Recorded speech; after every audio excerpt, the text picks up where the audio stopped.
Hi, today I want to talk to you about leaning back in a chair and how to do that in such a way that keeps your neck and your shoulders relaxed and your spine fairly long and open. So this is a very simple chair, nothing fancy. And first I want to show you what most people do when they're tired and lean back in a chair. Is they're maybe they're sitting up like this, and their pelvis is a little bit away from the back of the chair, and they start to collapse. Eventually they lean back and kind of collapse like this, and then they have to look up at the computer and they're kind of jammed like that.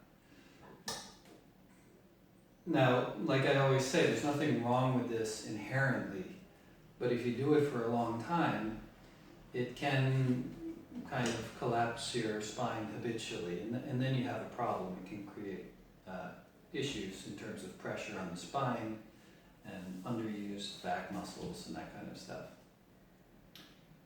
So let's look at leaning back in the chair in a way that keeps your spine long.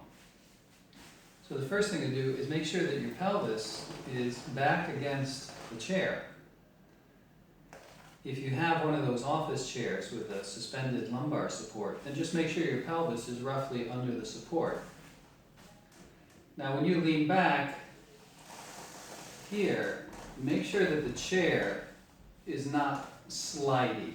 So if the surface is too smooth, then get something underneath that's a little bit more rubbery or sticky, so your bum doesn't slide forward.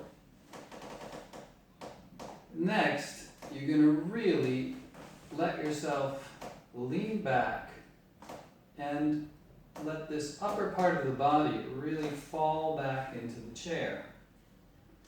Now, most people, when they do this, you'll see that their head goes up like this. They're falling back, and they end up looking at the ceiling. And then maybe they quickly correct it and jam their head down. So for us, what I want you to do is think two things. First of all, you've got the top joint of the spine here, and that's going to be releasing in a forward rotation as you think of letting the neck fall back over the chair.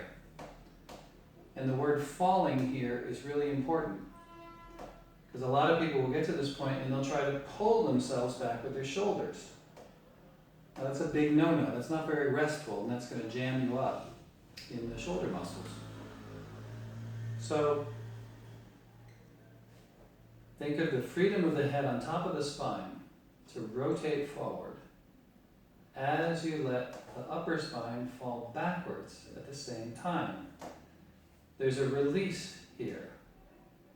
The head free to rotate forward and the neck free to fall backwards. Now this is a geometry that you might find unusual. Like I said, most people pull their head back.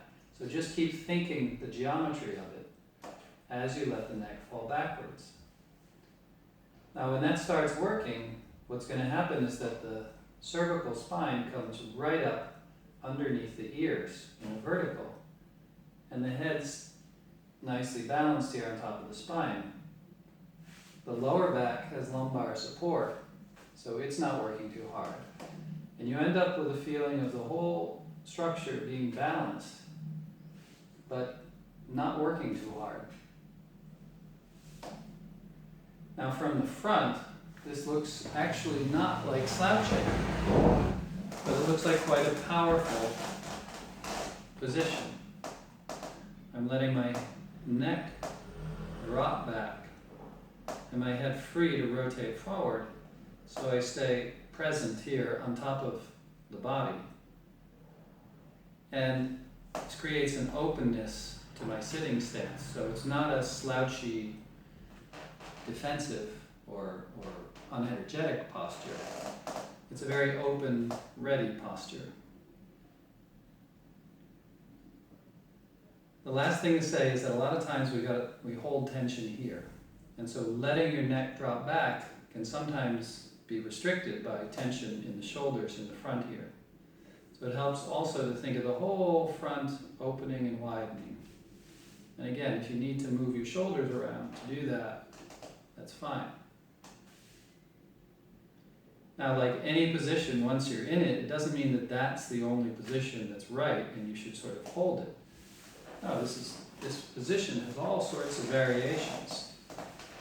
Even crossing your legs is fine, as long as you don't jam things in. You let your spine lengthen back. So you can play with all sorts of games here so that you don't get stuck in one place. Yeah? The key is really taking the back support, letting the head free up on top of the spine so that the neck can come back under the ears and take the support of the head.